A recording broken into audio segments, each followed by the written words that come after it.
ओम शांति। 22/11/2024 की मुरली है। मुख्य रूप से बाबा ने कहा, बच्चे तुम भल सभी के कनेक्शन में आओ, कोई भी नौकरी आदि करो, संपर्क में आना पड़ता है, रंगीन कपड़े पहनने पड़ते हैं तो पहनो, बाबा की मना नहीं है। बाप तो सिर्फ डायरेक्शन देते हैं। बच्चे देह सहित देह के सब संबंधों से ममत्व निकाल मुझे याद करो। आगे कहा, कभी भी या हुसैन नहीं मचाना है। बुद्धि में रहे हम विश्व का मालिक बनने वाले हैं। हमारी चलन वार्तालाप बहुत अच्छा होना चाहिए, कभी भी रोना नहीं है। फिर कहा, निश्चय बुद्धि बन, एक बाप की मत पर चलते रहना है, कभी मूंझना व गुटखा नहीं खाना है। निश्चय में ही विजय है, इसलिए अपनी पाई पैसे की मत नहीं चलानी है। अब सुनते हैं माँ वाक्यों को विस्तार से। बाबा ने कहा, मीठे बच्चे, बाप की श्रीमत पर चलना ही बाप का रिगार्ड रखना है। मन मत पर चलने वाले डिसरिगार्ड करते हैं। प्रश्न है, गृहस्थ व्यवहार में रहने वालों को किस एक बात के लिए बाबा मना नहीं करते, लेकिन एक डायरेक्शन देते हैं, वो कौन सा? उत्तर, बाबा कहते, बच्चे तुम भल सभी के कनेक्शन में आओ, कोई भी नौकरी आदि करो, संपर्क में आना पड़ता है, रंगीन कपड़े पहनने पड़ते हैं तो पहनो, बाबा की मना नहीं है। बाप तो सिर्फ डायरेक्शन देते हैं। बच्चे देह सहित देह के सब संबंधों से ममत्व निकाल मुझे याद करो। ओम शांति। शिव बाबा बैठ बच्चों को समझाते हैं, अर्थात आप समान बनाने का पुरुषार्थ कराते हैं। जैसे मैं ज्ञान का सागर हूँ, वैसे बच्चे भी बने। यह तो मीठे बच्चे जानते हैं, सब एक समान नहीं बनेंगे। पुरुषार्थ तो हर एक को अपना अपना करना होता है। स्कूल में स्टूडेंट तो बहुत पढ़ते हैं, परंतु सब एक समान पास विद ऑनर्स नहीं होते हैं। फिर भी टीचर पुरुषार्थ कराते हैं। तुम बच्चे भी पुरुषार्थ करते हो। बाप पूछते हैं, तुम क्या बनेंगे? सब कहेंगे, हम आए ही है नर से नारायण, नारी से लक्ष्मी बनने। यह तो ठीक है, परंतु अपनी एक्टिविटीज़ भी देखो ना। बाप भी ऊंच से ऊंच है, टीचर भी है, गुरु भी है। इस बाप को कोई जानते नहीं, तुम बच्चे जानते हो। शिव बाबा हमारा बाबा भी है, टीचर भी है, सद्गुरु भी है, परंतु वो जैसा है वैसा उनको जानना भी मुश्किल है। बाप को जानेंगे तो टीचर पना भूल जाएंगे, फिर गुरु पना भूल जाएंगे। रिगार्ड भी बाप का बच्चों को रखना होता है। रिगार्ड किसको कहा जाता है? बाप जो पढ़ाते हैं वो अच्छी रीति पढ़ते हैं, गोया रिगार्ड रखते हैं। बाप तो बहुत मीठा है, अंदर में बहुत खुशी का पारा चढ़ा रहना चाहिए, कापारी खुशी रहनी चाहिए। हर एक अपने से पूछे, हमको ऐसी खुशी है? एक समान सब तो रह नहीं सकते। पढ़ाई में भी वास्ट डिफरेंट है। इन स्कूलों में भी कितना फ़र्क रहता है। वो तो कॉमन टीचर पढ़ाते हैं, यह तो है अनकॉमन। ऐसा टीचर कोई होता ही नहीं। किसको यह पता ही नहीं है कि निराकार फादर टीचर भी बनते हैं। भल श्री कृष्ण का नाम दिया है, परंतु उनको पता ही नहीं कि वो फादर कैसे हो सकता। श्री कृष्ण तो देवता है ना। यूं तो कृष्ण नाम भी बहुतों का है, परंतु कृष्ण कहने से ही श्री कृष्ण सामने आ जाएगा। वो तो देहधारी है ना। तुम जानते हो यह शरीर उनका नहीं है। खुद कहते हैं, मैंने लोन लिया है। यह पहले भी मनुष्य था, अब भी मनुष्य है। यह भगवान नहीं है, वो तो एक ही निराकार है। अब तुम बच्चों को कितने राज समझाते हैं, परंतु फिर भी फाइनल ही बाप समझना, टीचर समझना, यह अभी हो नहीं सकता। घड़ी घड़ी भूल जाएंगे। देहधारी तरफ बुद्धि चली जाती है। फाइनल बाप, बाप टीचर सद्गुरु है। यह निश्चय बुद्धि में अभी नहीं है, अभी तो भूल जाते हैं। स्टूडेंट्स कभी टीचर को भूलेंगे क्या? हॉस्टल में जो रहते हैं वो तो कभी नहीं भूलेंगे। जो स्टूडेंट हॉस्टल में रहते हैं उन्हें तो पक्का होगा ना। यहाँ तो वो भी पक्का निश्चय नहीं है। नंबरवार पुरुषार्थ अनुसार हॉस्टल में बैठे हैं तो ज़रूर स्टूडेंट्स हैं, परंतु यह पक्का निश्चय नहीं है। जानते हैं सब अपने अपने पुरुषार्थ अनुसार पद ले रहे हैं। उस पढ़ाई में तो फिर भी कोई बैरिस्टर बनते हैं, इंजीनियर बनते हैं, डॉक्टर बनते हैं। यहाँ तो तुम विश्व के मालिक बन रहे हो। तो ऐसे स्टूडेंट की बुद्धि कैसी होनी चाहिए, चलन वार्तालाप कैसा अच्छा होना चाहिए। बाप समझाते हैं, बच्चे तुमको कभी रोना नहीं है, तुम विश्व के मालिक बनते हो। या हुसैन नहीं मचानी चाहिए, या हुसैन मचाना यह है हाईएस्ट रोना। बाप तो कहते हैं जिन रोया तिन खोया। विश्व की ऊंचते ऊंच बादशाही गंवा बैठते हैं। कहते तो हैं हम नर से नारायण बनने आए हैं, परंतु चलन कहाँ। नंबरवार पुरुषार्थ अनुसार सब पुरुषार्थ कर रहे हैं। कोई तो अच्छी रीति पास हो स्कॉलरशिप ले लेते हैं, कोई नापास हो जाते हैं। नंबरवार तो होते ही है। तुम्हारे में भी कोई तो पढ़ते हैं, कोई पढ़ते भी नहीं है। जैसे गांव वालों को पढ़ना अच्छा नहीं लगता है, घास काटने लिए बोलो तो खुशी से जाएंगे, उसमें स्वतंत्र लाइफ समझते हैं, पढ़ना बंधन समझते हैं। ऐसे भी बहुत होते हैं। साहूकारों में जमींदार लोग भी कम नहीं होते हैं। अपने को इंडिपेंडेंट बड़ा खुशी में समझते हैं। नौकरी नाम तो नहीं है ना। ऑफिसरी आदि में तो मनुष्य नौकरी करते हैं ना। अभी तुम बच्चों को बाप पढ़ाते हैं विश्व का मालिक बनाने, नौकरी के लिए नहीं पढ़ाते। तुम तो इस पढ़ाई से विश्व का मालिक बनने वाले हो ना। बड़ी ऊंची पढ़ाई ठहरी। तुम तो विश्व के मालिक बिल्कुल इंडिपेंडेंट बन जाते हो। बात कितनी सिंपल है। एक ही पढ़ाई है जिससे तुम इतने ऊंच महाराजा महारानी बनते हो, सो भी पवित्र। तुम तो कहते हो कोई भी धर्म वाला हो आकर पढ़े, समझेंगे यह पढ़ाई तो बहुत ऊंची है, विश्व के मालिक बनते हो। यह तो बाप पढ़ाते हैं। तुम्हारी अब बुद्धि कितनी विशाल बनी है। हद की बुद्धि से बेहद की बुद्धि में आए हो। नंबरवार पुरुषार्थ अनुसार कितनी खुशी रहती है। हम सब औरों को विश्व का मालिक बनावे। वास्तव में नौकरी तो भल वहाँ भी होती है। दास दासिया नौकर आदि तो चाहिए ना।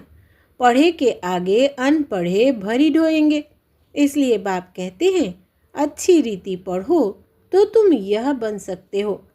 कहते भी है हम यह बनेंगे, परंतु पढ़ेंगे नहीं तो क्या बनेंगे। नहीं पढ़ते हैं तो फिर बाप को इतना रिगार्ड से याद नहीं करते हैं। बाप कहते हैं जितना तुम याद करेंगे तो तुम्हारे विकर्म विनाश होंगे। बच्चे कहते हैं बाबा जैसे आप चलाओ। बाप भी मत इन द्वारा ही देंगे ना, परंतु इनकी मत भी लेते नहीं। फिर भी पुरानी सड़ी हुई मनुष्य मत पर ही चलते हैं। देखते भी है शिव बाबा इस रथ द्वारा मत देते हैं, फिर भी अपनी मत पर चलते हैं। जिसको पाई पैसे की कौड़ी जैसी मत कहे उस पर चलते हैं। रावण की मत पर चलते चलते इस समय कौड़ी मिसल बन गए हैं। अब राम शिव बाबा मत देते हैं।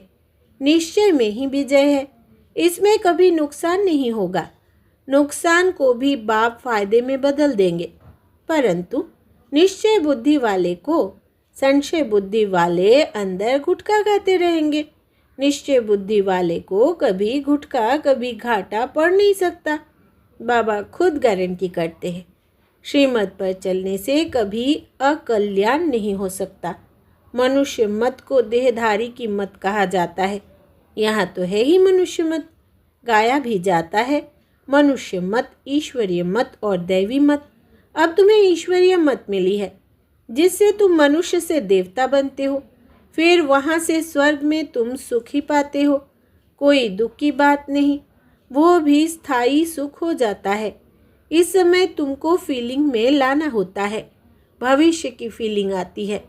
अभी यह है पुरुषोत्तम संगम युग, जबकि श्रीमत मिलती है। बाप कहते हैं मैं कल्प कल्प कल्प के संगम युग पर आता हूँ, उसको तुम जानते हो, उनकी मत पर तुम चलते हो। बाप कहते हैं बच्चे गृहस्थ व्यवहार में भल रहो, कौन कहता है तुम कपड़े आदि बदली करो? भल कुछ भी पहनो, बहुतों से कनेक्शन में आना पड़ता है। रंगीन कपड़ों के लिए कोई मना नहीं करते हैं। कोई भी कपड़ा पहनो, इनसे कोई ताल्लुक नहीं। बाप कहते हैं देह सहित देह के सब संबंध छोड़ो, बाकी पहनो सब कुछ। सिर्फ अपने को आत्मा समझ बाप को याद करो। यह पक्का निश्चय करो। यह भी जानते हो आत्मा ही पतित और पावन बनती है। महात्मा को भी महान आत्मा कहेंगे, महान परमात्मा नहीं कहेंगे। कहना भी शोभता नहीं। कितनी अच्छी पॉइंट्स है समझने की। सद्गुरु सर्व को सद्गति देने वाला तो एक ही बाप है। वहाँ कभी अकाले मृत्यु होती नहीं। अभी तुम बच्चे समझते हो बाबा हमको फिर से ऐसा देवता बनाते हैं। आगे यह बुद्धि में नहीं था। कल्प की आयु कितनी है यह भी नहीं जानते थे। अभी तो सारी स्मृति आई है। यह भी बच्चे समझते हैं। आत्मा को ही पाप आत्मा पुण्य आत्मा कहा जाता है। पाप परमात्मा कभी नहीं कहा जाता। फिर कोई कहे परमात्मा सर्वव्यापी है तो भी कितनी बेसमझी है। यह बाप ही बैठ समझाते हैं। अभी तुम जानते हो 5000 वर्ष के बाद पाप आत्माओं को पुण्य आत्मा बाप ही आकर बनाते हैं। एक को नहीं, सब बच्चों को बनाते हैं। बाप कहते हैं तुम बच्चों को बनाने वाला मैं ही बेहद का बाप हूँ। जरूर जरूर बच्चों को बेहद का सुख दूंगा। सतयुग में होती ही है पवित्र आत्माएं। रावण पर जीत पाने से ही तुम पुण्य आत्मा बन जाते हो। तुम फील करते हो माया कितने विघ्न डालती है, एकदम नाक में दम कर देती है। तुम समझते हो माया से युद्ध कैसे चलती है। उन्होंने फिर कौरवों और पांडवों की युद्ध लश्कर आदि क्या क्या बैठ दिखाए हैं। इस युद्ध का किसको भी पता नहीं। यह है गुप्त, इनको तुम ही जानते हो। माया से हम आत्माओं को युद्ध करनी है। बाप कहते हैं सबसे बड़ा तुम्हारा दुश्मन है ही काम। योग बल से तुम इस पर विजय पाते हो। योग बल का अर्थ भी कोई नहीं समझते हैं। जो सतो प्रधान थे वही तमो प्रधान बने हैं। बाप खुद कहते हैं बहुत जन्मों के अंत में मैं इनमें प्रवेश करता हूँ। वही तमो प्रधान बना है। तत्वम बाबा एक को थोड़ी ही कहेंगे, नंबरवार सबको कहते हैं। नंबरवार कौन कौन है यहाँ तुमको पता पड़ा है। आगे चल तुमको बहुत पता पड़ेगा। माला का तुमको साक्षात्कार कराएंगे। फूल में जब ट्रांसफ़र होते हैं तो सब मालूम पड़ जाता है ना। रिजल्ट सारी निकल आती है। बाबा ने बच्ची से पूछा तुम्हारे इम्तिहान के पेपर कहाँ से आते हैं। बोली लंदन से। अब तुम्हारे पेपर्स कहाँ से निकलेंगे। ऊपर से। तुम्हारा पेपर ऊपर से आएगा। सब साक्षात्कार करेंगे। कैसी वंडरफुल पढ़ाई है। कौन पढ़ाते हैं किसको पता नहीं है। श्री कृष्ण भगवान उवाच कह देते हैं पढ़ाई में सब नंबरवार है तो खुशी भी नंबरवार होगी। यह जो गायन है अतीन्द्रिय सुख गोप गोपियों से पूछो, यह पिछाड़ी की बात है। बाप ने समझाया है। भल बाबा जानते हैं यह बच्चे कभी गिरने वाले नहीं हैं, परंतु फिर भी पता नहीं क्या होता है। पढ़ाई ही नहीं पढ़ते हैं, तकदीर में नहीं है।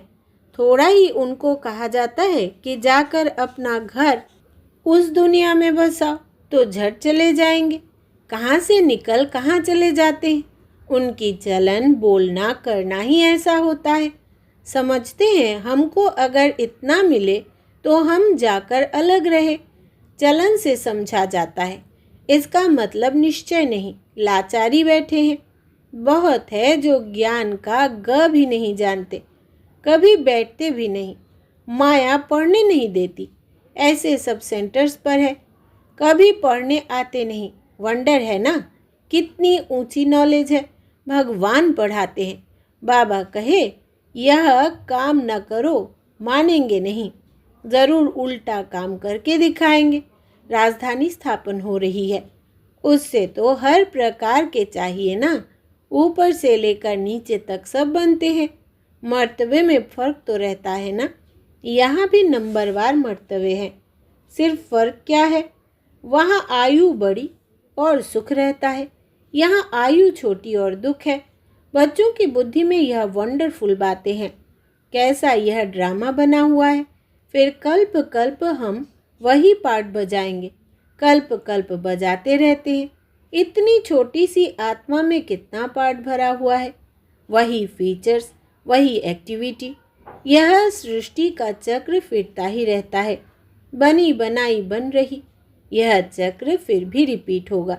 सतो प्रधान सतो रजो तमो में आएंगे। इसमें मूझने की बात नहीं।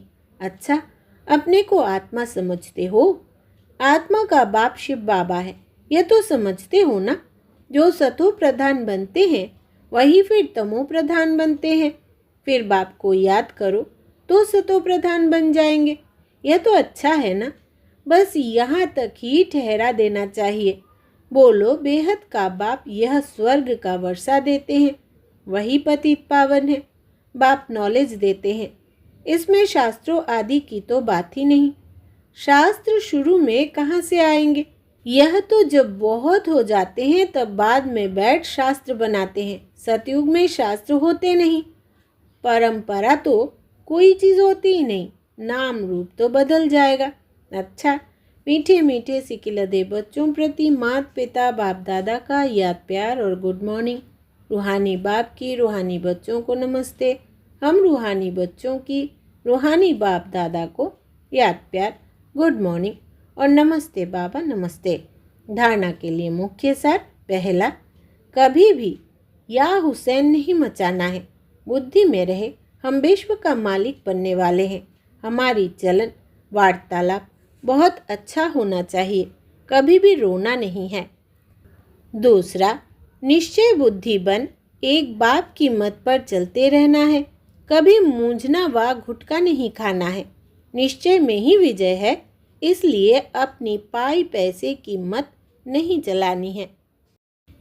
वरदान है आज का, किसी भी परिस्थिति में फुल स्टॉप लगाकर स्वयं को परिवर्तन करने वाले सर्व की दुआओं के पात्र भव। विस्तार है, किसी भी परिस्थिति में फुल स्टॉप तब लगा सकते हैं जब बिंदु स्वरूप बाप और बिंदु स्वरूप आत्मा दोनों की स्मृति हो, कंट्रोलिंग पावर हो। जो बच्चे किसी भी परिस्थिति में स्वयं को परिवर्तन कर फुल स्टॉप लगाने में स्वयं को पहले ऑफर करते हैं, वो दुआओं के पात्र बन जाते हैं। उन्हें स्वयं को स्वयं भी दुआएं अर्थात खुशी मिलती है। बाप द्वारा और ब्राह्मण परिवार द्वारा भी दुआएं मिलती है। स्लोगन है, जो संकल्प करते हो उसे बीच बीच में दृढ़ता का ठप्पा लगाओ तो विजयी बन जाएंगे। जो संकल्प करते हो उसे बीच बीच में दृढ़ता का ठप्पा लगाओ तो विजयी बन जाएंगे। अच्छा, ओम शांति।